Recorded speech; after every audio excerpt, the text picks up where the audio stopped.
jab, uppercut, leave you laid out on the floor. Try to duck and roll, hit and miss, now you counting stars. Should've practiced more, should've hit the mask, get out there more. Man, that you're the best. You gotta show me, son. Actions over words, baby boy. Is you real or what? Talking way too much, world come. Back sports, talking way too much, world come. Back sports, talking way too much, world come. Back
Yo, shout out to the hottest chat in the MF and game. A-side official, no negotiation needed, period. You already know WCS is the first in the building.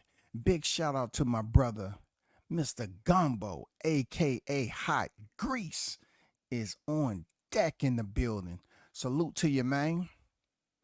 May all is well your way, man. You know what I'm saying? Be safe out there, wherever you may be, out on these roadways. You know what's up? Big shout out to those who support the channel and inbounds. We're going to talk about some news that is worthy. You know what I'm saying? Instead of trying to figure out who getting paid what and everything else, you know, we got to talk about it. It's good news too. Solid news. You know what I'm saying? Solid news. If you haven't heard, Terence Crawford's name is back in the media along with Sebastian Fundora. Now, the great part about this is that this is not the first time they've been in the news that's linked up to one another. When Crawford was in the process of coming off that Madrimov fight, when Sebastian Fundora was in the process of coming off that Zoo fight, there was big talk about Errol Spence being next for Sebastian Fundora. It was big talk that Crawford had the no likable style, y'all. Classic line by Sampson. Crawford had the no likable style. Let's back it up a little bit. All right, let's back it up a little bit. It was one point in time where supposedly Spencer's going to be the one to jump in the ring, which he did. He showed you the slip. He betted on Fundora. And people was all hyped up. But we never received a date. We didn't quite know if it was going to materialize. Then you heard Jamel Charlo, of all people. He's a boxer. He's a track star. He made his cameo appearance after going in there with Canelo Alvarez and showing the people that he can sprint just as fast as Roadrunner. So it was some happy people in here. It's like, PBC, yeah, PBC, they doing their thing, man. God damn, they doing their thing. Then we kept on hearing that they was really trying to make this fight with Sebastian Fundora and Errol Spence. You know what I'm saying? Even though Sebastian Fundora at one point in time was saying that he wanted to fight Crawford because he considered him to be the best boxer in the world. That's what Fundora said. That's the integrity he had. But yet his people looked at him in dismay, distraught that he would even mention Crawford's name.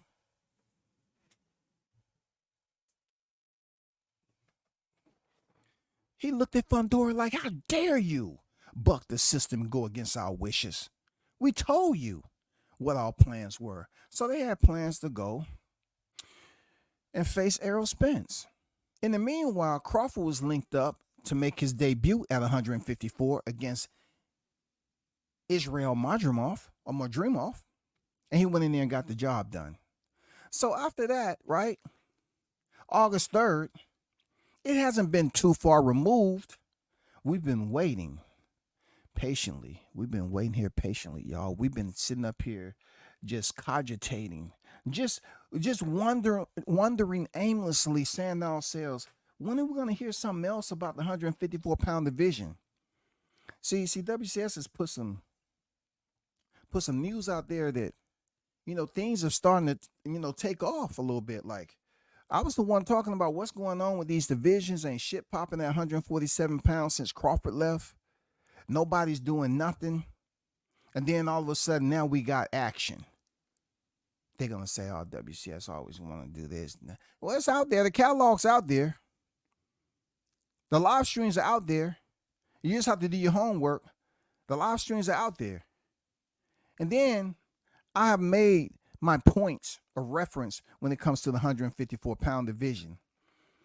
I wasn't totally confident that Errol Spence would take the fight with Sebastian Fundora. I wasn't comfortable in saying that he's going to win if he did take the fight. I wasn't comfortable, y'all. All because there's always someone out there that pick and chooses what fights a fighter took punishment. And I gave Errol Spence his credit, July 29, 2023. But he took a lot of damage, man. He took so much damage that he didn't even look like the same person afterwards. So you have to ask yourself, would he be competitive against the Towering Inferno with an 80-plus inch reach? Not to mention some very, very intricate, personal, intimate details that we haven't yet figured out yet. You know what those details are? Who and what trainer is he with? And where is the gym at? We haven't heard any of that. So as time was ticking away, because I believe it was sometime like September, October, that Sebastian Fundora had to come up. You know what I'm saying? He had to, decide if he was going to face Crawford or not. In the meantime, we were assuming that Crawford was going to be elevated to the WBO full champion because Sebastian Fundora selected to face Errol Spence Jr. So that's where I have to drop off. You know what I'm saying? Let me drop off a little bit and bring you to this freaking article by Boxing Scene. Okay? Let's go. Let's just skip around a little bit, and read this article. WBO orders Terence Crawford to face Sebastian Fundora. Let's make a note of this. Terence Crawford is currently the unified super welterweight world champion. Sebastian Fundora, he is the WBC and the WBO world champion. Crawford has the interim. Okay. I love that this is coming together because they're looking from both sides. Sebastian Fundora coming off a knockout, buying his time when the guy who knocked him out went in there and faced Tim Tszyu and was defeated. Sebastian comes in there with a special, strategical, tactical plan and goes in there and gets a decision in a bloody battle, a war. He takes Tim Tszyu's title and they inserted the WBC title in there. Hell of a fight.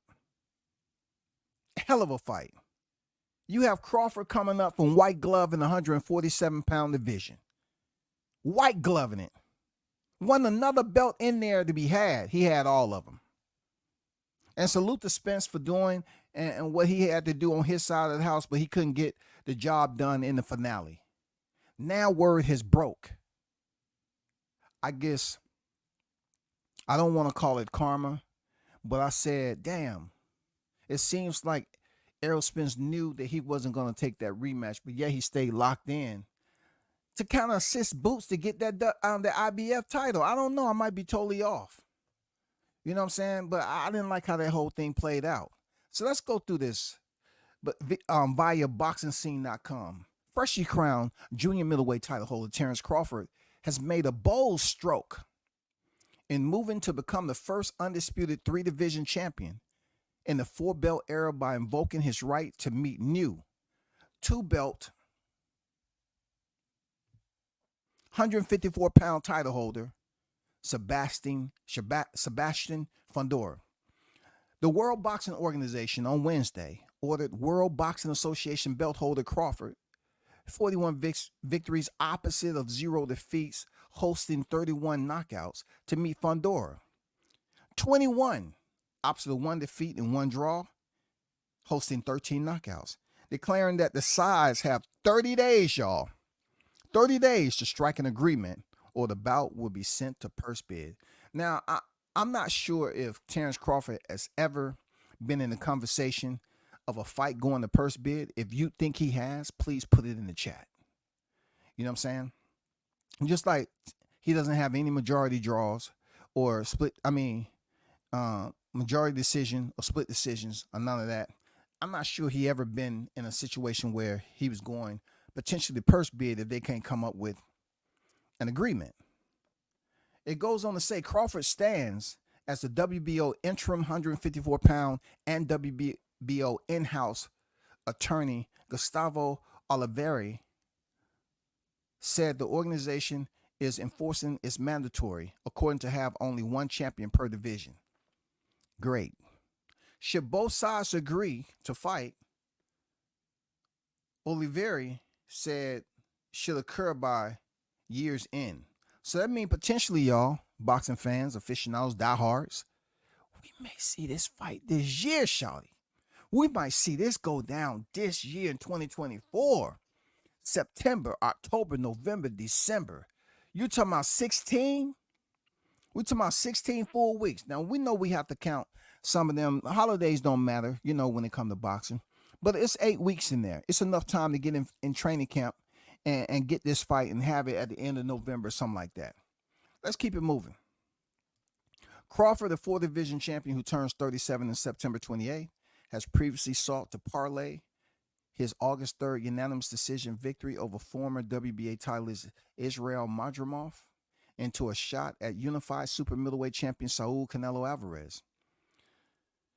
It goes on to say,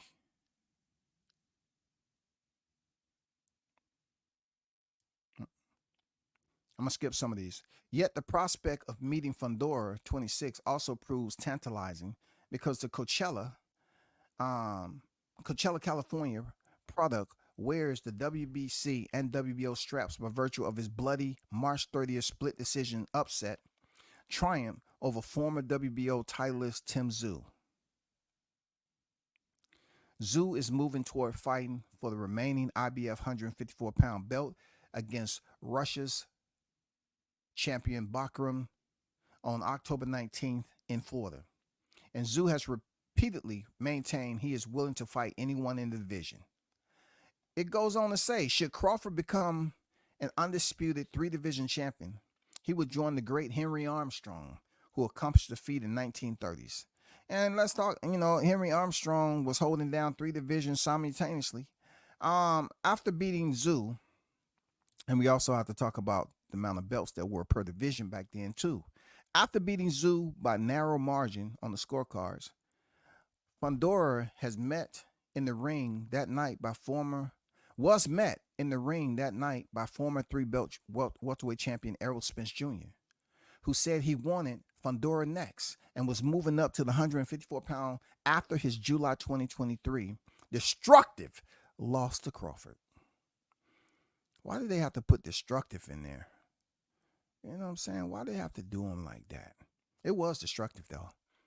Moving on, while that fight is perceived as the easiest one to make because of Fundora and Spence promotion by Grand Poobah, Fundora promoter Sampson has told Boxing Scene that Fundora wants to maintain his two belts and believes he can defeat the aging Crawford, who didn't possess the typical knockout power he had displayed in the light weight classes when moved up in weight August 3rd.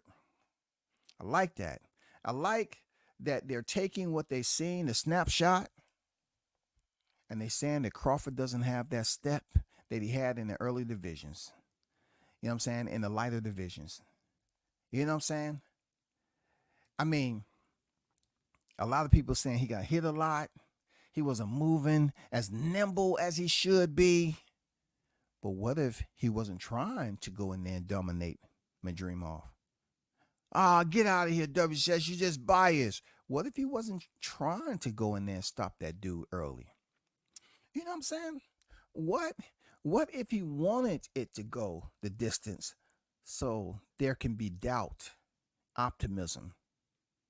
There can be new motivated interest. You know what I'm saying? Because they're now thinking, oh man, he's lost a step. This is the perfect time to hand Crawford his first loss based off him coming into a division that Sebastian Fundora has already been campaigning at for quite some time. And he showed that he had that dog in him a long time ago. So you have two fighters that have dog in them. You know, let's not get it twisted. Fundora Zoo was a classic. That shit was a classic, bro. Not so much Crawford Madrimov per se for the action, but we'll say it was a classic for Crawford moving up. It said Crawford is strongly backed by Al Sheikh, who has an awaiting date in Riyadh on December 21. A card headlined by unified heavyweight champion Oleksandr Usyk rematch against former WBC title holder Tyson Fury. Yet, PBC is holding dates in Las Vegas in November and on December at Crypto.com Arena. So the good thing about this is that we know that this fight is coming at the perfect time. Regardless of Crawford's turning 37 in September, which is next month, you know what I'm saying? 30 days, if that. We know this is going to be a very entertaining fight to watch.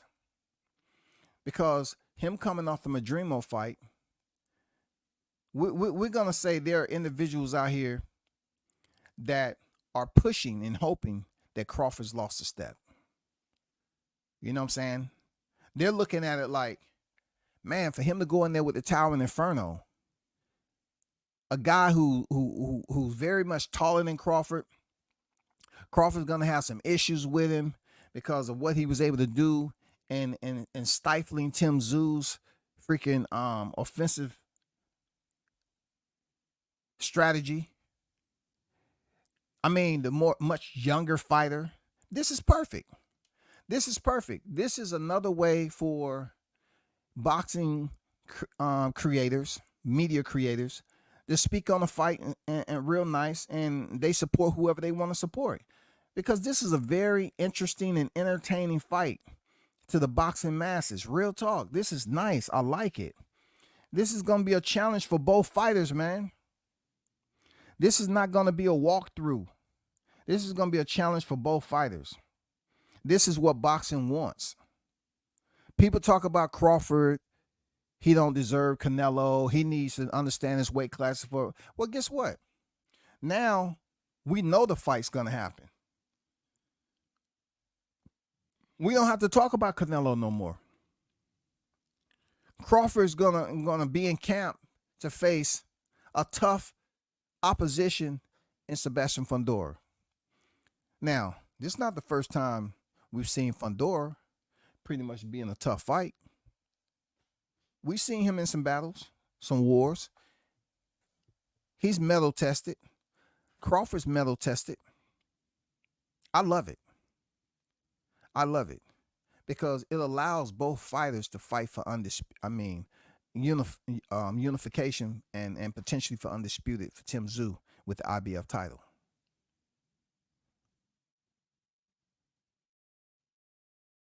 It all depends, man. It all depends how it goes. It all depends what the strategy is and everything. Hold on for a second, y'all.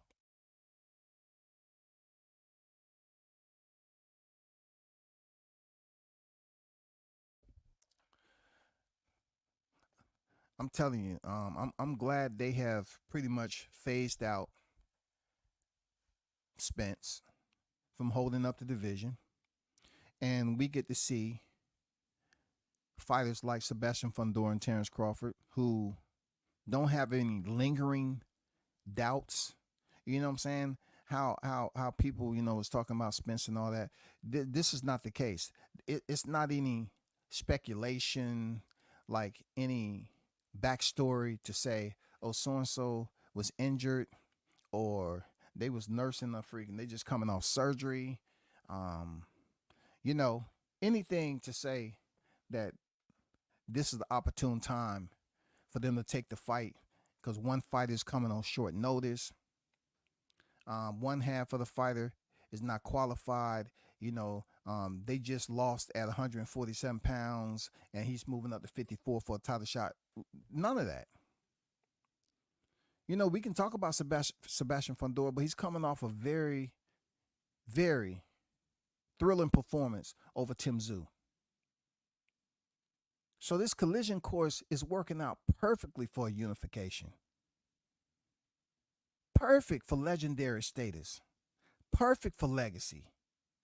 Perfect for the corralling and resurgence of the creators. The creators have another opportunity to say, yeah, let me go up here and once again, get my channel back started and go for Sebastian Fundora and root against Crawford. That's okay. Because all I'm thinking about is we get to witness another great fight. Knowing that this is the road to undisputed at 154 pounds. We're not talking about what Jermell Charlo did. We're not talking about that because truth be told, this undisputed right here, this undisputed is way better than Jermell Charlo's undisputed. In my opinion. Because Sebastian Fundora been in there with some big names. He fought Tim Tszyu and beat him. And Tim Tszyu's about to go in there and fight for a belt. So if Tim Tszyu wins this IBF title, that means he would have been the WBO and the IBF champion at 154 pounds. That's something to brag about. Real talk, that's something to brag about right there. That's really something to brag about. And then we already know what Crawford has been able to do. The first to be two-time undisputed, multi-division lineal, multi-time world champion, multi-division world champion.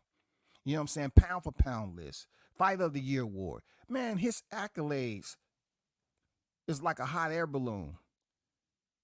You know what I'm saying? It keeps elevating and elevating and elevating.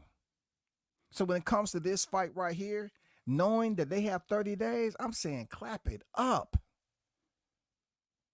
Clap it up because look, that's what he did. He utilized his WBO. Boom. If they don't have an agreement, they're going to purse bid. That means the fight's going to happen. Y'all, the fight is happening. Boy, I know they like, if it was Spence, I for sure I know that Fundora's gonna win. But this Crawford, I don't know exactly if we're gonna get the same Crawford that was in there with my dream off. We don't know. We don't know we're gonna get the same Crawford. All I know is he's old. You know what I'm saying? I heard his knees popping in there with my dream off. You know what I'm saying? He goddamn looked like he needed some hot liniment on his muscles. There was a lot going on. He lost a step. Seemed like he's freaking a bit on the decrepit side. He's a bit groggled. You know what I'm saying? We can put him in the elderly conversation now of boxers. They don't know how to take it, y'all. They trying to come up here and act like they being very resourceful with their criticism. And they're going to try to build up Fundora's chances. You know, they trying to put Fundora on Wall Street and build his stock up and send it through the roof. And trying to say, yeah, he's going to go in there and have one of the biggest upsets of this recent era. It's not that easy, y'all. It's not that easy. It's going to require more tools, more data tools. You know what I'm saying? You know, it's going to cause you to have a psychological decompression. You know what I'm saying? You're going to have to do a reset. You're going to have to really look at the fights. You're going to have to say to yourself, Sebastian Fundora was knocked out freaking cold. We never seen Crawford do it, but Sebastian Fundora was knocked out cold. Terence Crawford never had an opportunity to fight Brian Mendoza or Tim Tszyu at that division. So we don't know how he would have did against a Tim Tszyu with the WBO strap or Brian Mendoza coming off that knockout win over Sebastian Fundora. We don't know because we haven't seen the fight. So when you have speculative gaps, you have to assume and you have to guess. You have to insinuate. You have to get your opinions together and try to say, you know, I'm gonna sprinkle little factoids on there. No, this is the perfect fight right here for us to be treated to at a hot division. I just said from 35 up to 54. That's where the divisions are hot. 35 up to 54, yo. 4 divisions out of 17. Those are the ones that are hot.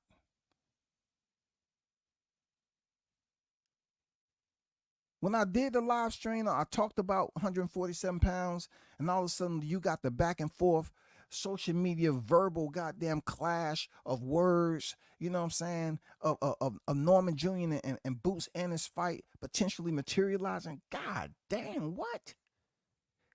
And then we get this news that the WBO has ordered. The WBO has ordered, y'all.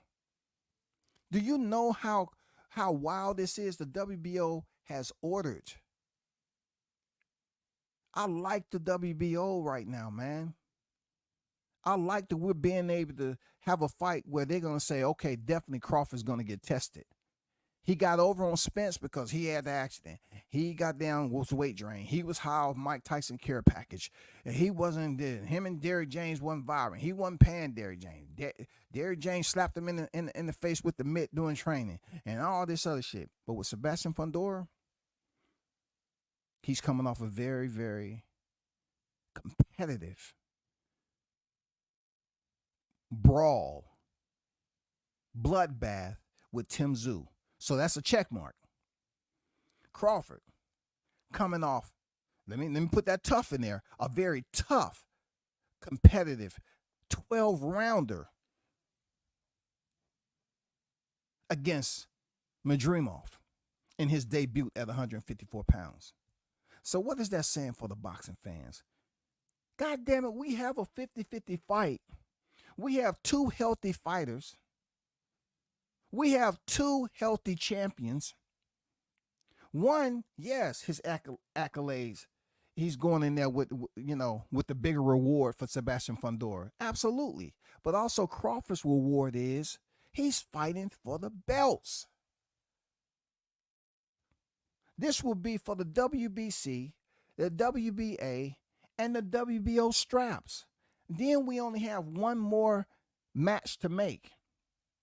Will it be Crawford versus the winner of Bakram and Tszyu? You know what I'm saying? Or will it be Sebastian Fundora? That is what I like to hear. I like to hear that. I like to hear, very limited excuses. I like to hear we have a solid freaking matchup. Not somebody that's being pulled from another division. No, Crawford's official. He's a 154-pound champion. So they can't say anything about him moving up for the first time. And he's fighting Sebastian Fundora for 3 belts.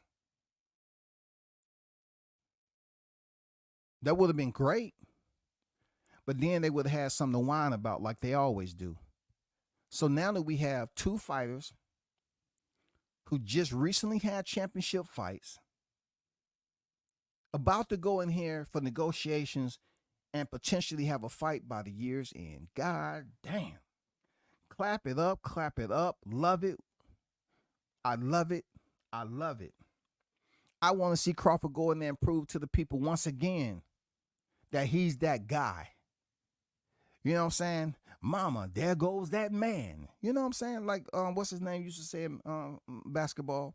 You know what I'm saying? Like, dude, this is the perfect matchup. Healthy fighters, not coming off any controversy. You know what I'm saying? Both have showed their tenaciousness. Both are legitimate, bona fide champions. We're not coming off Tony Weeks stopping the fight early and one of the fighters we end up able to pick up. No, we're coming off legitimate wins. And we're coming off a fighter in Crawford who's been on the pound for pound list forever and a day. He's coming in there with all the freaking medals. With those medals, this will be a fight. You know, a fighter that's almost at the point of him potentially drawing the curtains to a history-making, Hall of Fame, legendary, legacy career. He gets to step in there with the guy who doesn't fit the normal freaking requirements that we see with boxers. He's much taller than most boxers. He know how to box on the inside. He know how to fight on the inside. I heard that, you know, Sebastian Fundora really didn't want to fight on the outside because his eyesight is not the best. You know what I'm saying? But it seems like he may have had some freaking surgery or whatever to fix that shit. I don't know. But he did keep Tim Tszyu on the end of his jab as much as he possibly could. You know what I'm saying? His jab was very, very active.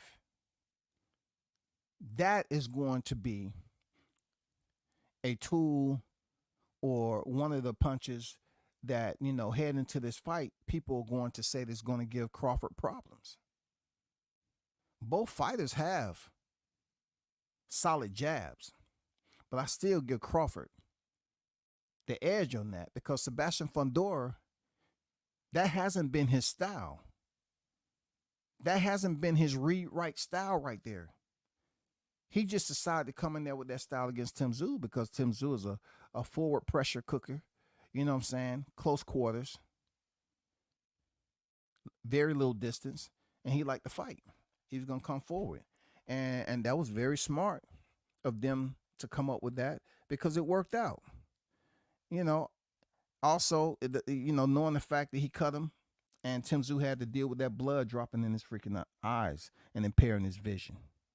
But God damn it, let me get to the chat right quick.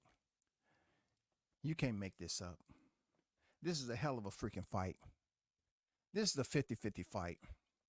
This is the ones the fight fans gonna have to really dig down and do some dissecting. You know what I'm saying? They're gonna have to goddamn do, okay, pros and cons on both fighters. You know what I'm saying? They're gonna have to really say, okay, here's the pluses over here for for Fundora, Crawford, and here's the minus of both fighters. This is a fight that gives you a classroom setting at the end of the day. This is one where we can absolutely become educated. I'm pretty sure Boxing Gyms is gonna lay this up real nice. I'm pretty sure, like, I don't see anybody else on here doing breakdowns like that, but I can't wait for his breakdown to freaking come out. You know what I'm saying? Where he can give us the, you know, play-by-play on what he believes based off the fights that these two have just had. You know what I'm saying? It's probably more that he's going to get from Sebastian Fundora and Tim Tszyu, but also if you slow down on some moments that Crawford had with Madrimov, very educational. Faint Master Marv, very educational. Shout out to Carlos in the building. Shout out to everybody that's on deck, man.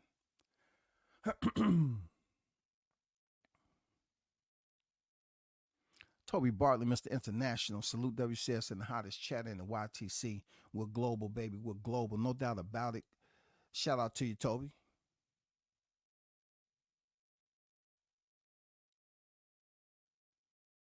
Gumbo say he just passed through the ATL. I know you lying.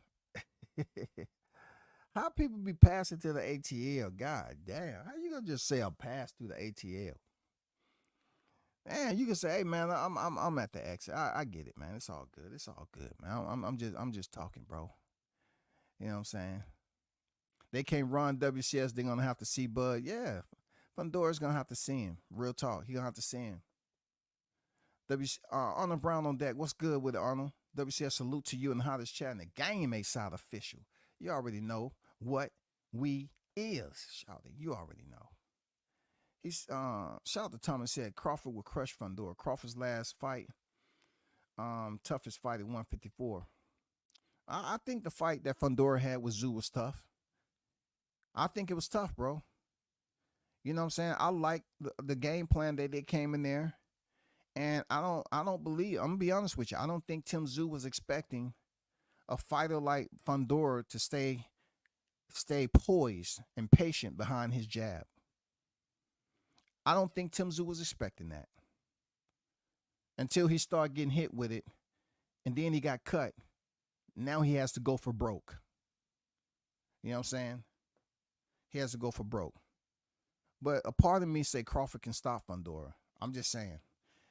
Let's not forget, Fundora was dropped by Erickson Lubin. All right? Let's not forget. Let's not bring back old memories now. See, I know Halloween coming up. I wasn't trying to goddamn kick some skeletons around out the closet and disrupt their sleep. But let's not forget, in the final moments, Erickson Lubin did drop Fundora. And also, Brian Mendoza put him to sleep. He sent him VIP first class to the land of fucking Nod.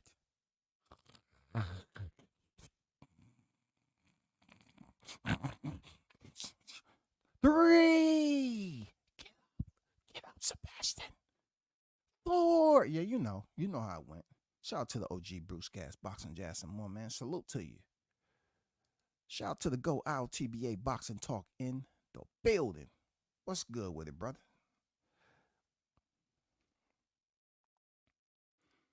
From Access Pond, from across the pond to the 214, we must address for show. For show. The fight is a 50-50 if it happens. Yes, sir. I say it's a 50-50 fight, man. I say it's a 50-50 fight. But we all know when you talk about those moments of adversity, what side have we seen the most adversity? They can't come up here and say, well, based off the T-Mobile massacre, that was a tough fight for. No, that's over and done with. That blood was shed. That blood was shed back there. You know what I'm saying? Then we come up to a new division, making a debut. He gets the job done. It wasn't the most entertaining. It wasn't as fascinating as we originally thought it would be, but it happened, and we got the result that we wanted on the side of Crawford. For Fundora, I already know Fundora was a dog. I already know he had that heart. We already knew that. But to see him go in there and fight with a busted nose, Tim Tszyu had almost a surgical, his goddamn cranial cap was damn near showing. You know what I'm saying? They was about to call in the hazmat team. It was so much blood on there. But, them two fought through it. Sebastian got that dog in him. But he can be stopped. I'm telling you, he can be hurt and he can be stopped. And look, I'm putting everything, I'm putting everything on it that I would say this, just like I said about Errol Spence and Diddy James. I don't see Sebastian Fundora's boxing IQ being higher than Crawford. Then again, you heard people say, well, Crawford, he just didn't show us what we used to seeing from here. He didn't have that closed down. What if he didn't want to have that closed down type of aggressiveness that we used to seeing him when he stopped Spence, when he stopped Green Machine, when he stopped freaking Jose Benavidez? What if we don't want to see that when he stopped Kell Brook? What if he didn't want that? What if he wanted to lure, bait, entice? If you know what I mean, say amen.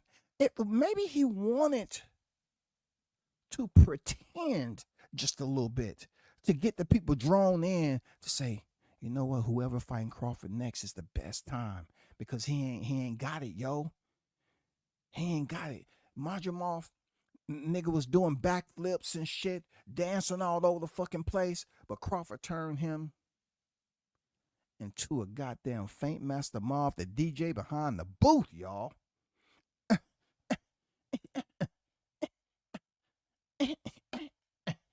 That was Majumov fainting all goddamn day. This dude can hit backflips. He got good hips, man. He was switching back and forth, stand switching rather. He was doing all that movement. And they brought him in there and say, you know what? If you've never seen a Macy's mannequin, when 2021 hit, be so happy to get out there and see people walking back in. There you go. They give that motherfucking switch. That was Faint Master Marv, man. Anyway, moving on. Crawford will crush Fundora. Crawford already fought the toughest opponent in the division, except for maybe Charlo. That is the fight I want to see. Charlo Crawford. Good fight with bad blood. Well, I put it to you like this. I'm just looking for Crawford to be able to have the opportunity to contend for the final belt and become 3-time undisputed. Of course, I'm going to present you with extreme amount of biasness. Yes, I'm going for Team Crawford. I'm coming in here, you know what I'm saying, with all honesty, that I'm not going for Sebastian Fundora at all. It's not even any integrity that I had when I was in uniform. None of that. This has nothing to do with God, court, and country. It has nothing to do with it. I'm just saying, I'm coming in there with extreme bias, and I really want Crawford to go in there and run through Fundora, so we can just sit back and wait on the winner or whoever that may be to see when that fight's going to happen in 2025. That's what I really want. And then that shit is going to be huge. Now, caveat or what Thomas said, I don't really want to mention a Charlo. You know what I'm saying? Because it's just a lot of poor energy that comes with mentioning his name. Yes, he earned. Yes, he's 2-0 with his rematches. Yes, I give him credit for that. But he is also one of them cats who was just not willing to step up and face Crawford or give any type of verbal indication that he wanted to face Crawford. You know what I'm saying? He never gave us that, y'all. He never, I ain't lying.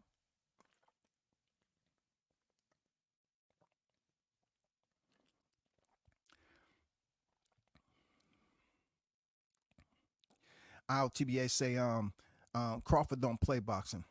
No, I wasn't talking about him playing boxing. But he's at a point right now where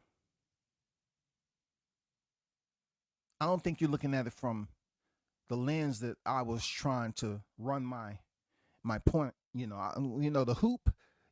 I was trying to goddamn set that mug on fire and run my freaking point through it. The point I was trying to make, jumping through the ring of fire, was that Canelo situation. Maybe he was trying to draw in Canelo to believe that, yes, he's easy money. Not talking about the 154-pound divisions, so to speak, but more so to kind of bake Canelo in with some beef tacos. You know that beef straight out of Mexico. You know the one that has that, ooh-wee, clinny, clean. Yeah. The one that got the extra sauce to it. You eat it and your motherfucker start to glow. You start to turn. You know what I'm saying? almost like giving you the David Banner effect. Yes, that's what I was talking about. I was trying to hope that, Crawford was baiting in Canelo because he thought it was easy work. That's all. Shout out to Big Blunts and Boxing in the building, brother. Salute to you. Thanks for dropping that behind the scene, brother. You know what I'm saying? Shout out to Blunts, man. Thanks for dropping that info behind the scene. You know what I'm saying? Cause I ain't gonna lie. I was looking at some mixed martial arts shit. I ain't gonna lie, man. I was looking at some other shit. You know what I'm saying? I say, yeah, this is something I want to talk about. Not trying to guess how much somebody's getting paid. Oh my God, man. Watching Rolly do interviews. I can't do it, bro. I can't do it. He said Fundora finna drop that belt. Fight ain't happening. Book it. Fundora gonna drop that joint and fight Spence for the WBC belt. So Blunts is saying he's prognosticating, he's predicting that Fundora is not gonna face Crawford. I hope that's not the case. I hope that's not the case there, Sebastian, because I got respect for Fundora. I do. Even in my extreme biasness hearing this news, I got respect for Fundora. Dude is tough, bro. His sister's tough. You know what I'm saying? I mean, dude is tough, man. They did him dirty. They had him sitting on the WBC interim forever and a day until he got put to sleep. Jermell Charlo out there doing nothing, hanging out with every happy hour, getting half off on the appetizers and shit. Goddamn going on IG. Man, fuck my brother, man. He ain't doing shit anyway. Fuck that nigga. You know? I'm like, that's one name I don't want to hear. And neither do I want to hear or read any news of him returning when Crawford pick up these straps. I'm hoping Crawford can just pick up the belts and then Jermell Charlo's name start to come up and he can vacate them just like Jermell Charlo said he would do. He can vacate them and then they can fight for him. That's all.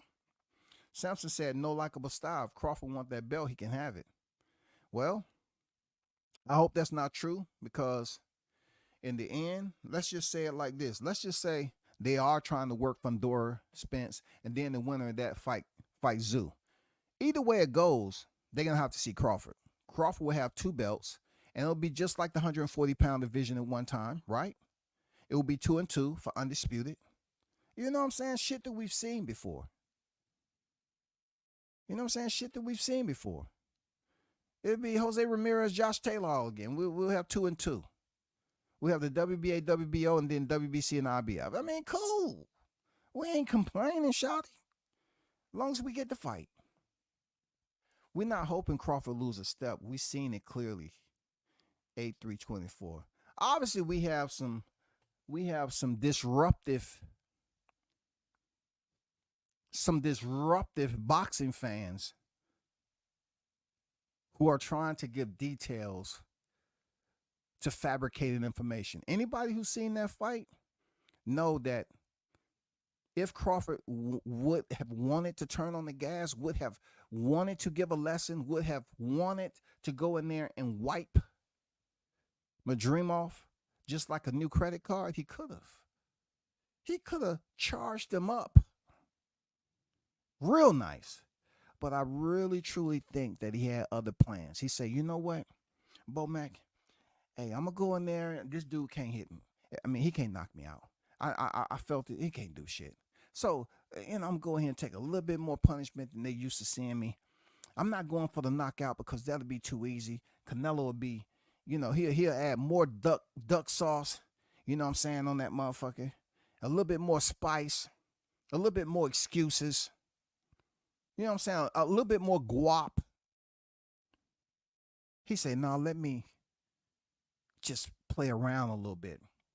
Yeah, hey, IO, don't they say, hey, so-and-so is just fighting to the level of his opposition. And you know what? With 10-0-1, I would even throw that in there. Crawford was fighting to the level of his opposition. That's how we get past that, IO. He was fighting to the level of his opposition. And that night, he said, you know what? I need to put some rounds in. I've been out for a year. See, I'm just coming up with all these ideas that was floating around for Crawford to entice, lure, bait Canelo to a fight. But he said easy money, but he still went running. How does that fucking work? That boy Samson tell more lies. He knows they can't be Bud. No, Blunts, man, chill, man. Let them believe what they want to believe, man. If they think, you know what they think, come on, man. I hope that this has traction. I hope this fight happens. I would rather see it, for real. I would rather see it than him and Spence. Because with Spence, the road to undisputed, it's going to be a bit tainted a little bit. You know what I'm saying? It's always going to have that blotch. Like, you know, you can have on a suit and you up here, you know, your dumb ass up there order spaghetti and you out on a special, you know, engagement and you have an all white suit clean and shit. And you up there trying to eat all nice small servings of spaghetti and overlarge meatballs. You up there smacking and forget, and you got one little speck on your motherfucking suit. And you try to get that shit out, turning something else, and then you find out you got some shit in your lap. You got that's how the Errol Spence fight would be. It'll be too many stains on it, brother. We want a solid contention between two hefty. We want a 50-50 fight. Even though I'm just catering to the Mexican fans right here. Even though, in my opinion, it's not a 50-50. Because I don't feel Sebastian Fundora's IQ is on the level of Bud. Nor am I going to put somebody who's been knocked out. I mean, Sebastian Fundora took a leave of absence when he went to the upper room, y'all. I mean, he can only tell you who he met when he was up there. Maybe one day he'll tell his story. I hope I'm still around to hear it. But only he can tell you who he met. Seriously. There's a lot of former fighters that was up there. And I guarantee you why he was there. They was like, hey, young bull, hey, don't give up. It happens to the best of us. Don't give up. I'm serious. Bill Boot Camp in the building. No, I don't know. You know what I'm saying? When people say he lost a step, you know, I think Crawford was just fighting to the level of his opposition. He didn't really want to run, you know, or discourage those individuals that was tuned in. You know what I'm saying? He wanted to look average that night. He still got the job done, though. Bud gonna be like a firefighter and put the Tyrant Inferno out cold. Stop, man. Stop with the wordplay, dog. Stop. Be basic, like Crawford was against Madrimov, Toby. Be basic, bro. Don't shine on him yet. Be freaking basic, man. Be basic. Don't overdo it. Don't overdo it. Sometimes people get intimidated when you out here shining. Don't do it. Bud versus Fundora is pointless. We already seen that boy knocked out. Blunts, man. Goddamn, I understand this Wednesday. And personality is goddamn different during the middle of the week. I swear, man. They coming off the first half of the week, heading to the second. Man, Blunt's just on here just putting the fire out before it gets started, man. Let the fire burn. Let it burn. Let it burn. Let that motherfucker burn, man. Damn, dog. I want to see this 50-50 fight with Fundora Crawford. That's what I want to see. Bud is not losing a step. Madrimov was a tough opponent, that's all. Yeah, Madrimov was tough. Madrimov showed that it can look like he's doing a lot, but just enough to come in second that night. And second doesn't mean too much of anything when you in there and it's only two of y'all competing for first. You know what I'm saying? That shit hits hard. It hits hard. It hits hard. Madrimov came in second. And to the naive, casual boxing fans, you say Madrimov came in second. Well, he was almost in first. You're right. You're right. You're right. When there's two competitors competing to win, you're right. He tried his best. And I would say this: Crawford fought to the level of his opposition. He could have done a lot better. And coming off a year layoff, the good thing about it, for those of you that's in the chat, that won't be the case this time if this fight happens in the back end of this year. Let's hope that Blunt is far off, and he's far off with this one. I'm gonna be positive that this fight happens. I'm gonna stay positive, y'all. Sometimes I could tell everyone said Bud was gonna stop him. The lies. Well, hey, check this out. I ain't gonna lie. I was one of those people that felt deep down in my heart of hearts, if Bud wouldn't have been trying to bait Canelo in, he could have stopped my dream off. But what we understand about boxing and what we've been witnessing lately is that the business of boxing, it requires what? It requires a fighter to really, like, how can I go about this? They got to be clever sometime, yo. You got to be sly in the business of boxing. Sometimes you have to look a certain way to get the prize. And I think that's what Team Crawford was doing. They was trying to look a certain way to try to get that Canelo fight. Because it's not like Canelo hasn't fought a 154-pounder. Well, my bad. My apologies. He didn't fight that night. He was just a pace. He was just a chaser. That's all. You know what I'm saying? He was just a chaser. That's all. It wasn't really a fight. He just had an opponent, you know what I'm saying, that was coming up 154 pounds. So it's not like he hasn't fought a 154-pounder. He just did. But it was more so, you know what I'm saying, chases a race for 12 fucking rounds with one complimentary knockdown just to gap the scorecard so nobody won't have shit to say.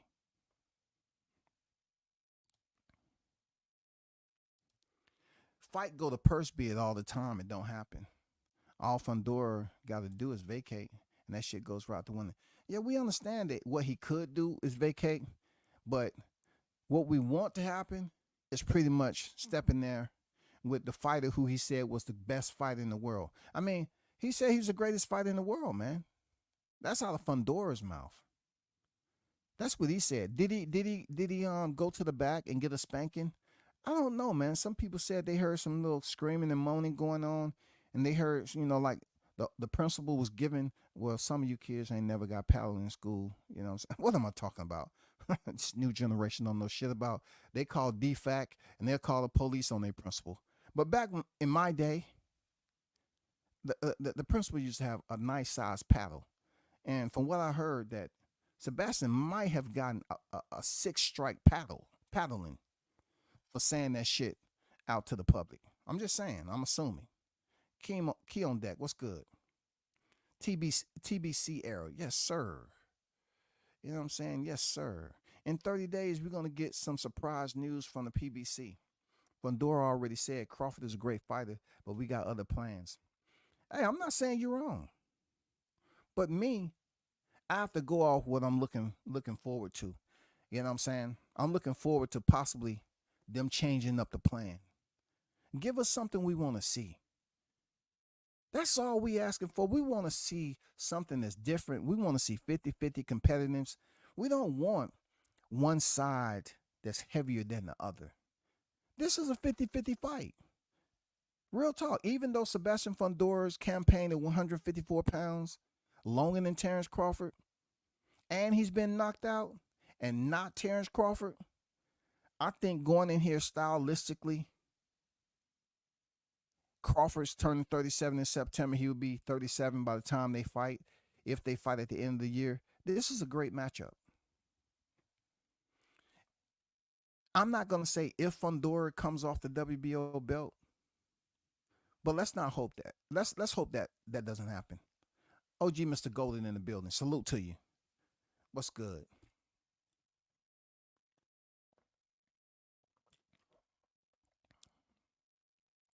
I don't know why people saying I'm on. Like I can talk my boxing when I want to. Y'all treat me like Crawford. Oh, man, nigga 50. He gonna have his ups and downs. That shit. He's going to have his ups and downs, man. Depends on if he took his goddamn vitamins or not. Of course, it's not easy. He's undefeated. No, I mean, it's some undefeated fighters out there. I mean, I don't, AIO, I don't want to start throwing any names out there to distract people from listening to the topic. But there's some undefeated fighters out there, and there's a lot of questions when you go, through the resume with certain numbers of fights. That's all I'm saying. That's all I'm saying. So with Crawford, we know them 41 victories was earned. I know IO, deep down in his heart of hearts, across the pond, he know damn well when he get there and he dock, his favorite fighter forever and a day has been Terence Bud Crawford on the low. He already know that shit. The only way this fight is good if they allow wrestling moves in the ring. I want to see Bud slam a nigga on his neck. Well, see, one thing we didn't get to see, and they said that Bud was lacking when he fought Madrimov, was they said he didn't seem like his, he had the same strength. He wasn't really dictating, turning his opponent when he needed to. That's what they were saying. He wasn't turning his opponent as easily as we seen him with Spence. Like when we seen him shoulder bump Spence in the early part of the fight, it was so easy to create separation. And it's like, damn, hell no. He just brushed Spence off like that. We know from then on it was over. But Madrimov, we didn't quite see Crawford turning him so easily, whenever they was in the clinch. And they were saying that, he was weak. No, I'm telling you, he still got it. He still got it. Real talk. I was watching Johnny's channel for that. Don't know who that is. Crawford would beat Madrimov by decision. Did not agree, and not many others. Bud would knock out Fundora. Charlo is the fight. Okay. So we have certain people that are hoping for Charlo for the fight. Okay. I mean, Charlo, it is what it is, but I can't even bring him into the freaking convo. Because all his belt just fell off like it was damn pocket change. You know what I'm saying? I can't even bring him into the fight. I'm really hoping this Fundora doesn't come off this WBO title. Because why? That means Crawford potentially will be out the ring to next year if he's just trying to fight champions. You know what I'm saying? Because think about it this way. I understand how people who have doubt in this fight, I get it. But at the end of the day, right? When are we going to see Fundora Spence? Is it still happening? People up here, roaring about PBC, who has very limited cards this year. They have had very limited cards. So they're going to come out and make this fight? Like, has anybody seen any footage of... Now, I did see a video where PBC had put it out there that Spence was on the heavy bag. And he looked good. You know what I'm saying? He was getting some workout in. I don't know what he weighed, but he wasn't fat. You know what I'm saying? I'm pretty sure he ain't no motherfucking 154. But he was hitting the bag, getting the workout in. He looked good. You know what I'm saying? No discrepancies from here. But why don't anyone knows where he's training at? I mean, we already went through the period of the world-class furniture store, with the motherfucking frost on the windows and shit. Motherfucker had to do a secret tap with freaking rocks from the parking lot. If you got the code right, the door with the latch from the motherfucking garage door will open up. Hey, I ain't know you was on here, man. Hurry up, man. Hurry up. We run a tight ship over here. Close that. But Derek, it's 160 degrees. Close that thing now. It builds endurance. How can you be in Texas during a heat wave and come over to Vegas and go into another heat wave and you still ain't on weight? Anyway. I like to fight, but I would save that. All I know, man, deep down in your heart of hearts, man, you always knew that Terence Crawford was that guy. You know what I'm saying? You don't have to tell me. You know what I'm saying? You know what I'm saying? Shout out to Detroit Boxing in the building. Salute to you. What's good? Crawford by decision over Madrimov was the only pick. Free plus 220. Okay. What's that's what's up. Why do you think people mad at this fight? I'm confused. I don't know. I mean, look, you're talking about a guy who has 2 belts. You're talking about another, okay, you're talking about one champion who earned his shit fair and square. You know what I'm saying? He earned it fair and square. We all knew, I all know this and everybody else, that we didn't want to see old man Thurman come back. Man, come on. You ever seen somebody say, you know what, if I really wanted a chair that was comfortable, I'm going up there to Walmart and get me a wood rocking chair. I ain't gonna put no seat cushion in it. I'm just gonna chill and rock in that bitch. I know my back hurt, but all I want is a fucking old ass vintage rocking chair. Ain't nobody was trying to see Thurman. So when Thurman fell out, thank God, we end up getting a thriller. So y'all, just like Snoop Dogg asked, y'all ain't fucking with Fundora? Y'all ain't fucking with Fundora? After he went in there and fought the fight and gave Tim Tszyu everything he had and won a split decision, y'all ain't fucking with Fundora? Man, come on. Y'all need to stop that shit, yo. Come on, man. Y'all need to stop that. WBO considers Crawford a super champion and has previously declared that if Fundora rejects the fight, Crawford upon super champion request. Yeah, I've heard that. Absolutely. 254 now, I agree. Cooking with Sir Senior. Bud gets lion's share. That's why IO Boxing Talk, they wanted to freeze Bud out. Yeah. But we all know that now a lot of people see when they're supporting and they're advocating for PBC, and I have nothing against PBC. Depending on what day it is. But we all know that Crawford did everything that he was supposed to do when it came down for that fight. He was locked in for 2 fights. They act like it was Crawford fought, and he was liable for Spence having cataract surgery when he could have did that shit in 23. But he wanted to put a post up talking about, oh man, I'm punching passports. I'm punching passports. He could have got the surgery done and then maybe he could have fought in 24.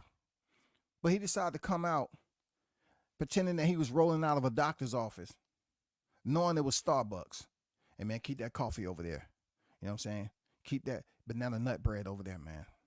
I'm going to eat it. Right now I got to do this live. He goes on live and don't say nothing. He's just got a patch over his eye. That's the shit I'm talking about, bro. You knew goddamn well when you activate the 30-day clause, Spence was on record as saying he had them cataracts forever and a day. He said, that is why you think I was taking so many jabs and hooks. So therefore, he had no interest when he activated that clause, that rematch clause in 30 days. He knew damn well he wasn't stepping in the ring with Crawford when Crawford was locked in for 2 fights with the PBC. He was locked in for 2 fucking fights, and they were still on here whining about, Crawford did. What did he do? He didn't have shit to do with Spence pulling out that fight.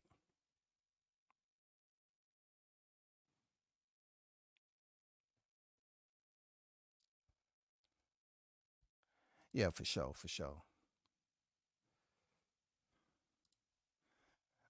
It says, sounds like you are a little worried for Crawford. I don't know where that came. Like, it was no rise or inflection of the voice or anything like that. It was no, you know what I'm saying, stumbling of the words, no stuttering. I'm not sure where you at with that. I don't know what you at. You might be using it as a comeback because I said deep down in your heart of hearts, you might have been rooting for Crawford. You know what I'm saying? And then, when you was criticizing him going into the Madrimov fight, that wasn't genuine. That wasn't organic. You know it wasn't. Come on, man. Stop it. Yes, I thought Crawford was going to run through Madrimov. Absolutely. But sometimes, like they always say, man, some of these fighters fight to the level of their opposition. If Tim Tszyu could catch Fundora, then Bud definitely can. And until Tszyu got cut, he was winning easy, in my opinion. Team Bud all the way. Good point. Good point. Good point. Good point. You know what I'm saying? Y'all making some good points. You know what I'm saying? Shout out to Sir Senior in the building. Y'all make some good points. Crawford fight with Tim would not be tough. I would just like to see Tszyu, you know, whoever. You know, I'm not even talking about him really fighting Crawford. He has to get through Baccarin. You know what I'm saying? 154-pound division, the belts came off just like Crawford. Crawford dropped his, you know, goddamn Jermell Charlo dropped his. Now we have a whole nother roster of champions. A totally new, fresh roster. And those two individuals that's on the thumbnail, I definitely would like to see them contend for the unified spot at 154. We're trying to determine it, you know, when it comes to the belts, who is the king at 154-pound division? It ain't Charlo. If you're going off resumes and achievements, it's Terence Bud Crawford, period. You know? But I'm trying to have some type of fairness, man. You know, election coming up and shit. I'm trying to be fair. That's all.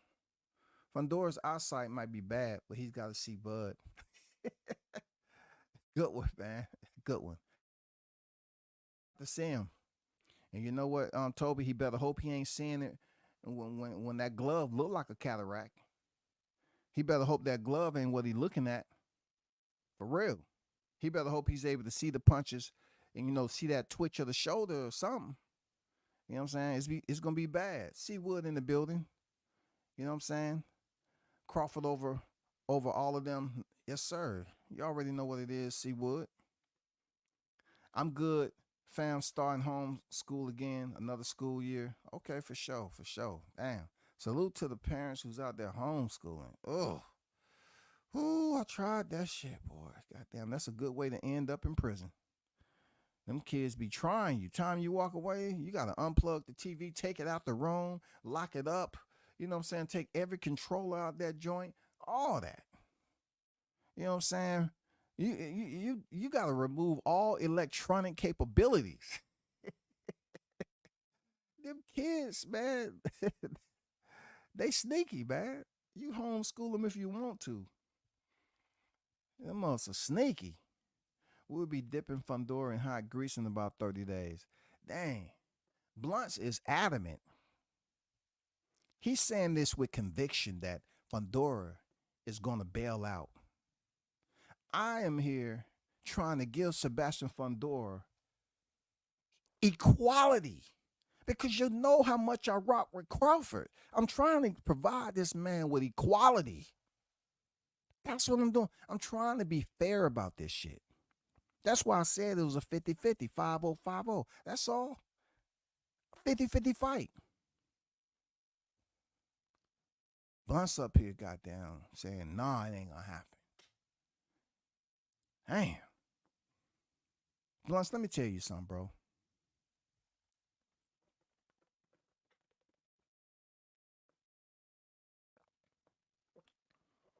Let me tell you something, bro.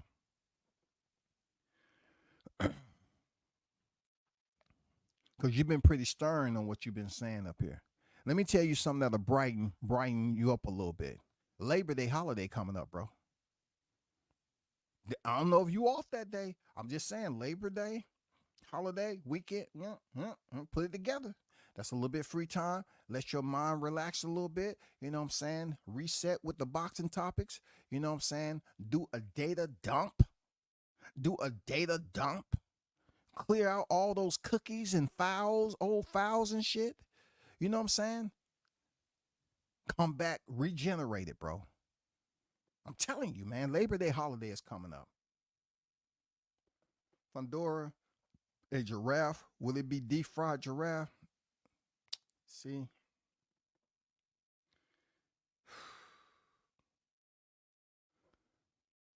I've been trying just trying to relax and treat this fight with respect, man. Sir Senior's talking about fried giraffe. That's disrespectful, dog. I mean, it's a 50-50 fight. Am I right or wrong? It's a 50-50 fight, bro. I'm trying to switch it up. I'm trying to give people a little bit more interest in saying that Crawford's gonna go in here and stop Fundora. I'm trying something different, man. I'm saying, you know what, it's gonna be a 50-50 fight. Real talk. I'm just trying to give you a little bit more play in it instead of the usual. No, but I'm not trying to go overboard like IO and just absolutely say some shit that I don't mean. You know what I'm saying? I'm not gonna say Crawford gonna stop Fundora in 2 rounds and shit like that. You know what I'm saying? No, it's gonna be a good fight. Darren Collins in the building. What's good with it, bro? Fundora Zoo can get it. Let's go. Yes, sir.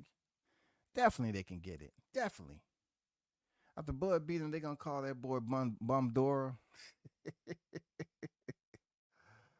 Oh man, that was a good one though. I ain't gonna lie, that was good. That was a good one.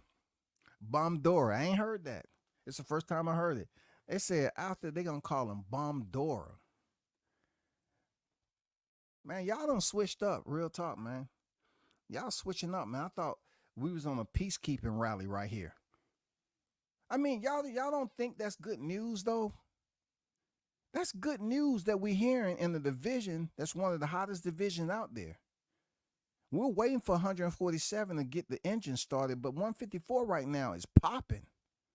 And this is 2 names that can definitely light it on fire. And here we are. We got people with spray ballers with water in and just spraying off. Like, no, we want the candles to stay lit, okay? Damn. They up here with spray ballers. Oh man, spray that shit off, man. We don't need that.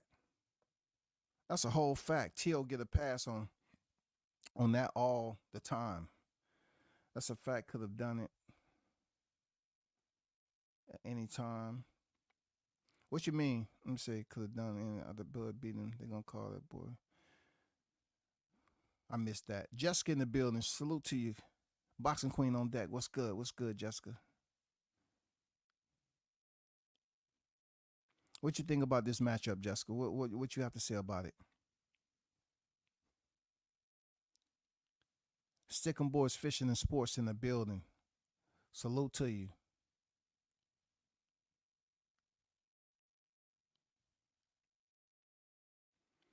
The only 50-50 about this fight is Sampson calling 5-0 to have Crawford arrested for damn near killing this fighter. I think, Crawford, and real talk, I think Crawford Fundora would be extremely competitive.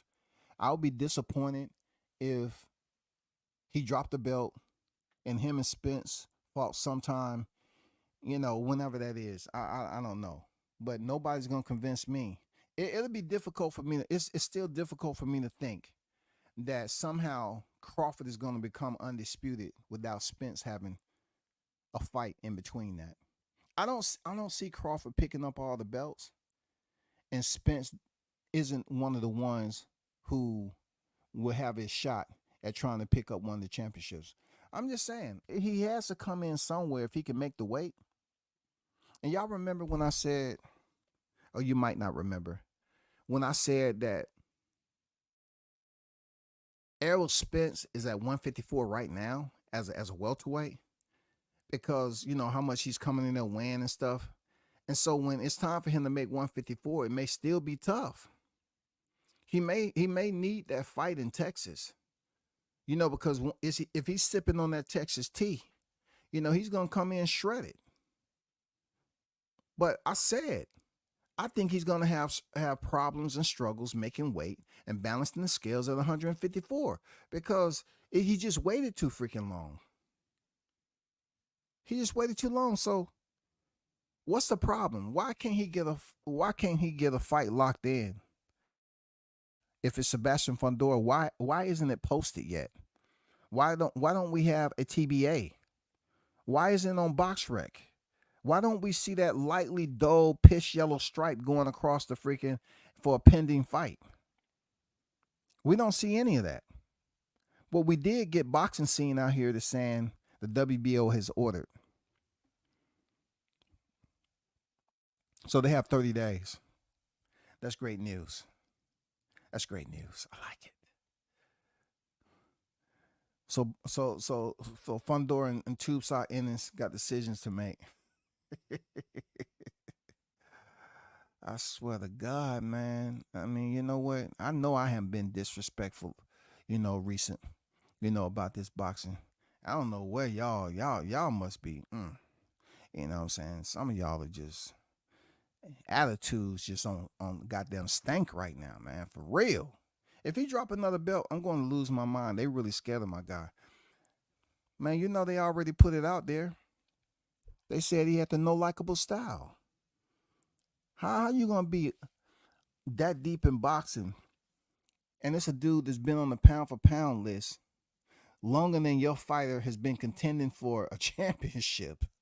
You know what I'm saying? Sebastian Fundora has been freaking making his way up the ranking ladder. And you're going to say Crawford, who has been a champion since the test of time, you're going to say he has a no likable style, but it's winnable for a championship. You know what I'm saying? I guess when you become champion, not everybody's going to like how you became champion by the way it looked. But nobody gives a damn the way it looked if the results are that you became a champion. So Samson can sit up here and say all that bullshit if he want to. At the end of the day, you got 30 mother effing days. So you need to come up with some type of plan on if y'all gonna step in there with Crawford or not. Either way, Crawford's gonna benefit from it. But on the flip side of that, I don't like the fact that he may be out again, pushing a fight that happened in 2025. Now, to be honest, I don't want to see him fight anybody else in between time. I know it's not going to be Ennis. Ennis is finally, from what I hear. Then I said he needs a rival. Y'all need to goddamn give me my credit. Didn't I say Ennis needs a rival? I say, why don't they start calling each other out? They need a rival. Is it true that they might be signing a fight for 2-fight deal? Is it true? Is that not a rival? Has the talk picked up? Yes. Whichever team at 147 want to give me my credit, cool. It's all good. But they had since abandoned 147 pounds. I said, hey, you got a lot of champions up there. Barrios, he got the better resume. But right now, the fights that's active that people want to see that can become a rivalry and fight more than once is Ennis Norman. Now look what's taking place. They had to throw away the friendship and get down to business. Let's see it. Yes, it's no more friends. It's no more friends. It's no more friends. They're talking about knocking heads off now. That's what I like. I like it. Now we have rivals. Now they have made the commitment to say, you ain't gonna continue. I was looking back. I was looking at it. I said, oh, they keep on saying Boost the best. And what did WCS say? I say, look. All right, hey, I know he ain't gonna give me I heard Norman say it. I know he ain't gonna give my love, but it's all good. You don't have to give me my love. But I said, by the way, Brian Norman got a better resume than Boots. People want to look at his last performance than Boots. I said it. Send me a prepaid card for, I'm pretty sure that, what you're going to get paid with. Just give me 5 racks. That's all because I called it. I say you need a rival. That rival is Ennis. You know what I'm saying? Y'all need to start making that happen and make sure it's for more than one fight. That's money. And also, I put it out there that Norman had a better freaking resume than Boots. I say people want to see his last performance than Boots' last 2 performances. And they kept on saying, well, I guess Norman got pissed the fuck off. The people kept on saying, hey, do you really believe what you saying with Norman? See, that's going to piss somebody off. You gonna say, oh, you thinking Boost the dog in this motherfucker, and his resume ain't no better than mine by a landslide? Real talk. I think you're intoxicated off popularity. Now the shit ain't a game. You need to go look at the interview at TBV. His whole attitude's done changed. Oh my God. Hey, they done shut that Boost shit down. WCS has been consistent on this shit, yo. They done shut that Boost stuff down. They was over talking about Boost the king of the division. What? Say who? Who? Who said he was the king of the division? Who? And finally they came out and said, hey, how he gonna be the king of the division and we here? Y'all need to cut that out. Stop that. Nah, stop that. No. Y'all ain't gonna keep on saying that shit. You're not gonna make me seem like I'm a fucking subordinate. I like it, bro. It ain't no more friends, man. Norman seemed like he fucking pissed. Dude say, hey, I was on my way for a workout, but I got this link. he said, I was on my way. I'm going to beat Boots up, goddammit. I was on my way to the motherfucking gym and I got this link, didn't I? Don't be on here asking me no stupid ass questions. Hey, they got tired quick, didn't they? They got tired quick of hearing Boots was the best in the division, the king of the division. Who deemed him that? Boy, you don't know how much I'm happy to see that spark. You don't know how happy I am to see that spark light up that 147. I was wondering how long it was gonna take, yo. I had to put it out there. I said, hey, Norman resume better than Boots. Stop playing. Stop playing. It ain't no better. Look, it ain't no better than one another by a gap. But when you talk about watching the fights that stand out, people before they watch an Abenesian, whatever they call it, Abenesian avocado, and a Korean, they will watch Norman's last fight. They will watch that over everything. Especially when he knocked old boy down and went over there and crouched down and was like, "Say, I'm right here. Don't worry about it. I'm right here. I'm good. You good. Breathe. I'm showing sportsmanship. Breathe. Good fight, man. Good fight. I just wanted to, tap you and say, good fight, man. You did your thing." Bud the Tree Chopper. If he drop a belt, I'm going to lose. F2 Sock and his dude wants the unification in Philly and all the bread. What has he done exactly to get this treatment? Well, I'll put it to you this way. Right?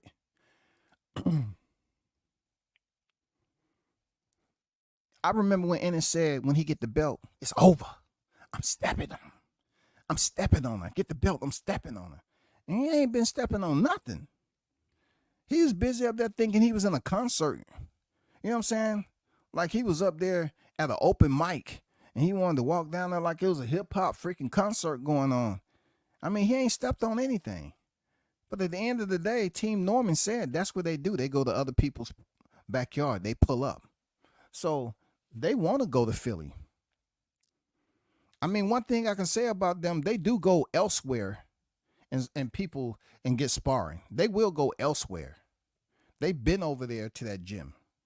That goes without saying. They've been elsewhere. You know what I'm saying? I seen what he recently had sparring and they want to edit the video. I said, oh, that's all good. You know what I'm saying? You want to edit the video and make it seem like somebody got drawn. Look, the fight fans at this damn time, if you cut the motherfucker and the fighter falling down, they ain't gonna believe it. It has to be in real time, no splicing.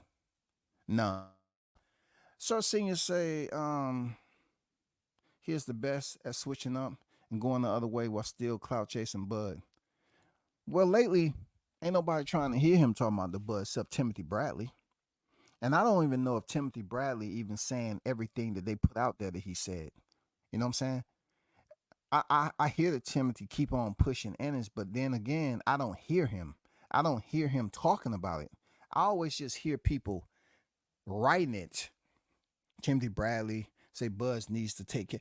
Why would you say that? why would Bud need the face Ennis at 147? 154. How is he supposed to get motivated for that fight? Based off what he's seen with David Avanesian. Now you have to think about it when you talk about common opponents. Nobody's saying a common opponent. I didn't even mention common opponents when I was speaking about Terence Crawford. And people's like, oh, you left out Thomas DeLorme. No, I didn't. Because I can't use him coming off 2 losses. I can't use him. It would be foolish for me to speak of such. And then I tried to use David Avanesian, but he couldn't stop him in 6 rounds. The doctor had to come in there. You know what I'm saying? First, he had to pick up his freaking wad that fell out of his pocket. And he went up there, Avanesian said he was trying to tell, hey, I'm good. I'm carrying on. You know, I'm like, yeah, looking all around. Oh, gave him the wave of death, y'all. Wave off the fight. I'm telling you, man, they did not want that fight to go past 6 rounds. They didn't even want to go into the 6th round. Just like Carlos Takam and Anthony Joshua, they were trying their best to stop that fight. Why? Because Joshua had his fight coming up with Alexander Povetkin. They was up there trying to rob that dude, bro. Norman knocked him out and became the ref. No, Jessica, I have to correct you on something, okay? All right, this with all respect. I don't want to piss anybody off, but I do have to correct you on something, Jessica. The only ref that's going to squat down to that level, right, is Jack Reese. You know, Norman was squatting, and the referee, you know, if he was there, it would have been 1 knee on the canvas and close enough to get that fighter to hear the count in their ear to somehow spark up their consciousness once again. You know what I'm saying? Just like having a defibrillator.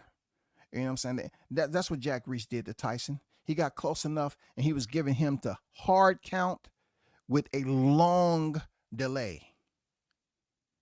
He was hoping, get up. 3,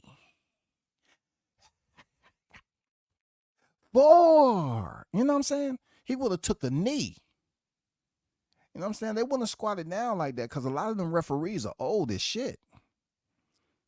You know what I'm saying? They squat down like that. They would have had to roll over. They probably would have had to ask the fighter to help them up, or a team member, you know, chief second, somebody. I'm serious, bro. That's all I'm saying, man. That was more so like, hey, man, I'm showing sportsmanship, checking in on you. Great fight, man. You showed your heart. You showed toughness, durability. You know, it was good while it lasted type of damn squat. You know what I'm saying? Just to show sportsmanship. That's all. I said to pass your team, Ennis, is the worst team in the business. I'm sick of Tube Sock Ennis and Bozy Ennis taking talking a good game, clout chasing Bud, and lied about taking fights at 54. Well, one thing I don't have, I don't have that in me to like disrespect Bozy like that. Being I'm an older cat like he is, I got respect for Bozy. You know, I'm not gonna disrespect. You know, Booger, nah, I can't do it, bro. And Ennis ain't a bad dude.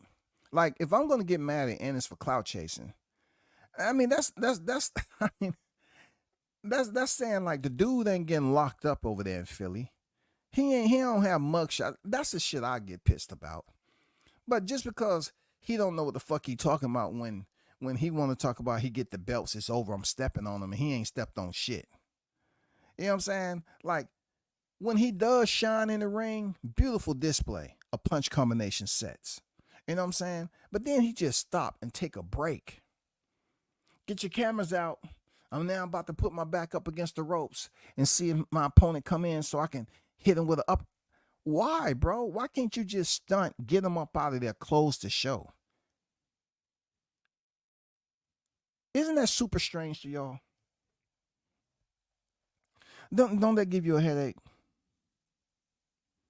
I mean, dude, to be shining, bro. I'm talking about camera worthy, highlight, ESPN worthy, all that. And then he'll just stop. He'll just put on the brakes. He'll just slow down. Like they say, he always in the gym. he's in shape and all that. But man, he is a pace fighter, bro. He is a pace fighter. He'll go hard, stop, go hard, stop. He's playing stop and go the whole time. I mean, when he's on go, beautiful combination, very pretty, technically sound. Delivery is there. And then he'll just do some dumb shit, man. Get lit up. And I'm saying, dude, you had all the control in the world. What are you doing? But I can't sit up there and this I would call nicknames, but Bozy, no, I'm not gonna sit there and call Bozy no shit like that, bro. I mean, now I do agree. Let me see that you say that. They did Klaus chase the shit out of Bud. I ain't gonna lie. But their business, yeah, the worst team in the business. They have had poor business practices. That is not a lie. They have had poor business practices, yo. I totally agree with that. Norman thing makes me wonder the deals Team Ennis was sending out in the past also fights they pass. Hey, facts, man, facts, dog. True words, man. Yeah, these fighters up here getting these low ball offers, bro. But now it seems like, okay, you were Matchroom and you send a low ball offer that team Norman Jr. said that was trash. So they're saying, man, you want to send me nothing? So when I'm figuring just like you, Collins, I'm like, they're not really trying to make the fight if you're going to send them a offer that's disrespectful and they're not really earning anything from it. It takes me back to the days when Eddie Hearns was up there doing that with Joshua and Wilder. They wanted to give Wilder $12 million flat fee. I wonder what the Normans got. 10,000, 15,000? No, I have to boost that up a little bit. It's a championship fight. You know what I'm saying? It's a championship's unification. So if it was disrespectful, then they probably said, yeah, we'll give you 25, 30,000 or something. You know what I'm saying? Like, I wonder, have they been just sending these lowball offers to fighters so they can take the lion's share? Well, guess what? That shit is over. Now, if Eddie Hearns want his fighters to step in there with some top names, and you don't want people to get the impression, just like Collins just mentioned, that you sending them lowball offers and you ain't trying to make the fight, man, Ennis gonna find himself in trouble. I'm talking about trouble with the fans, bro.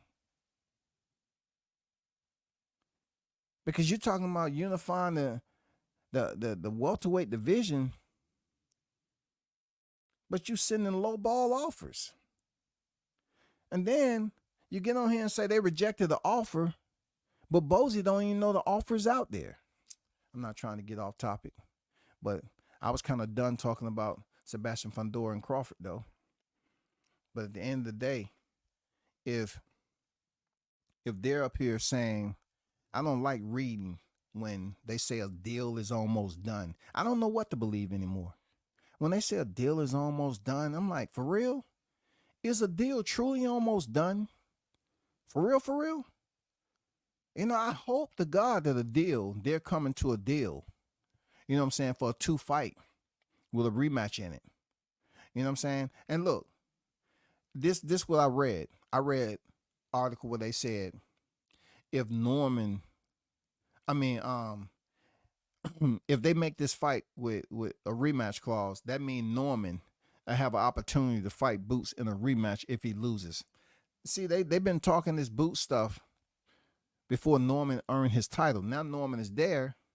They have digested, you know what I'm saying, all the freaking ear gunk when they was talking about, you know, Boots was the king of the division without even fighting anybody to prove that.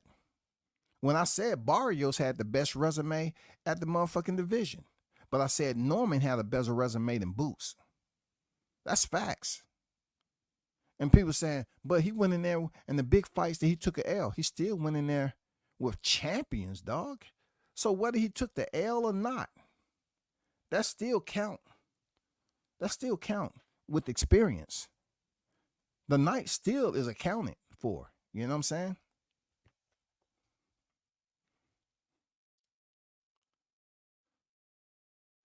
Bum that we tired of them dissing all these boxers. They don't have the balls to fight. Talking about getting undisputed 47-68. Cut it out. They disrespected Avanesian and Crowley with no problem. I feel you, bro.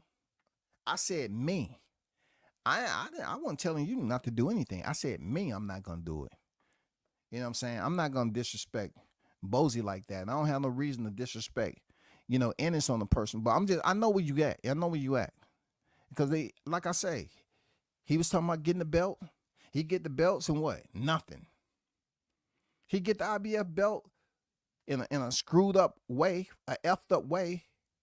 And then, you have all the questions out there as to why, it went down the way it did. And then they try to say, oh, I got your belt, Crawford. Come get it. Oh, my God. He already white gloved the division. It's over. You say, I got your belt. Come get it. Nana, nana, boo, boo. Stop it.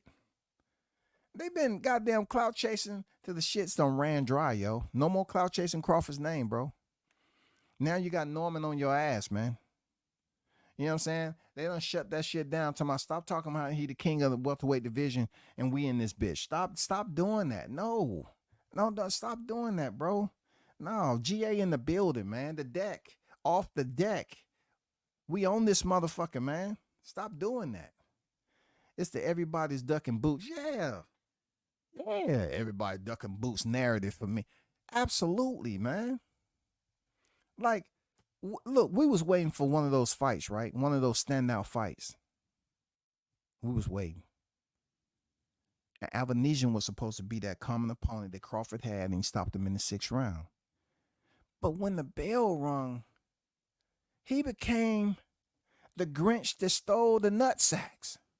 This man was goddamn ringing nutsack bells. Ding, ding, ding. You ain't having no kids fighting me, nigga. Ding, ding, ding, ding. I mean, he was up there punching Avanesian. Avanesian down there about to shit on himself, dog. They almost damn near had to bring a Porta John in that bitch and put it ringside because Avanesian had to go take a shit because he kept on getting cracked in the nuts, man. With all that freaking talent and charisma, you don't know how to aim from the belt line up? Damn. Motherfuckers in there cracking. Damn. Oh, my bad. I didn't know I was hitting that low. I've been on the top the last year. Bows and Boots lie so much about every little thing. Cats like the fast every chance they get. Shit, collars on their ass, boy. Hey, man. Blunts was pissed off tonight. Hey, I get it, bro. I get it. Who am I? I agree. I mean, you right on point with it, man. I mean, how many times opponents are gonna say that they was sent the offer from them and it was a low ball ass offer, but hey, we have to give him the BOD, the benefit of the doubt, that when it comes down to it, he's with Matchroom now. So therefore, these low ball offers now, I mean, come on, man. It's a championship unification. You can't send somebody a $30,000 freaking offer and say that's fair. Why is it fair, Eddie? Mike, you know what I mean? You just became champion. You haven't been a champion long as Boots. Boots is the A side in here. He's signed with Matchroom. You know what I'm saying? But I'm with Top Rank, though. Oh, that is true. Yeah, let me get back with you. You know what I'm saying? Yeah, good point. Let me get back with you. I mean, like, both of them signed with major promotions now. So if you're trying to lowball, no, that has to go through the powers to be over there at Top Rank.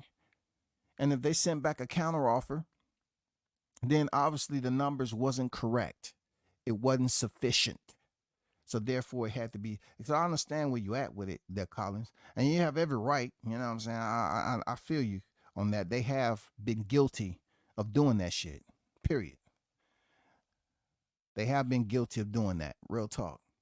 But we're going to keep our eyes open and our ears tuned in to see what happens and see if Blunt is correct. We're going to see if Blunt is correct on this, yo. We're going to see if he has a point. You know what I'm saying? Y'all was on fire as always. That's why I call y'all the hottest chat in the MF and game. You know what I'm saying? Salute to y'all. Appreciate you. We should do it again. Until next time, I'm out. Peace.